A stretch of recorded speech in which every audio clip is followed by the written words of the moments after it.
స్వామి రాత్రి లేదు పగలు లేదు, ఇంత జనమా, ఇంతమంది తడి బట్టలతో నీకు అంగప్రదక్షిణాలా, ఇంతమంది తలనీలాలు ఇచ్చేసి నీ దగ్గరికి వచ్చి దర్శనమా, ఇంతమంది ముడుపులు తీసుకొచ్చి హుండీల్లో వేసేస్తున్నారా, ఎప్పుడు వింటున్నావయా ఈ కష్టాలన్నీ?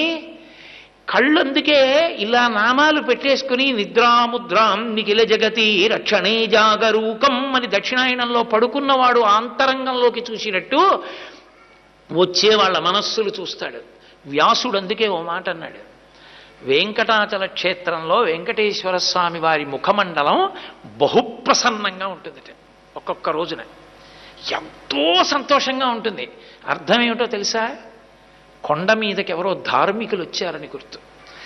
ధర్మమునందు విశేషమైన అనురక్తి ఉన్న వాళ్ళు కొండ మీదకి వచ్చారనుకోండి, ఆ రోజు మురిసిపోతాట, రే ఒక్కడు వచ్చాడు రా